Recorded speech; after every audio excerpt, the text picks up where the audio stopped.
নমস্কার, মিতার আদুরে রান্নাঘরে সকলকে জানাই স্বাগতম।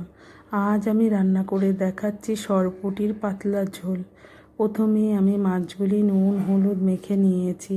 তারপর কড়াই বসিয়ে সর্ষের তেল দিয়ে তা গরম হলে মাছগুলি এপিট ওপিট ভেজে তুলে নিয়েছি। ওই তেলে জিরে তেজপাতা ফোড়ন দিয়ে একটু নেড়ে তার মধ্যে চেরা কাঁচা লঙ্কা দিয়ে একটু নেড়ে টমেটো কুচি দিয়ে দিয়েছি এবং টমেটো কুচি দিয়ে তার মধ্যে নুন হলুদ দিয়ে সামান্য জিরে গুঁড়ো দিয়ে কাশ্মীরি লঙ্কা দিয়েছি এবং সামান্য জল দিয়ে মশলাটা ভালোভাবে কষে নিয়েছি।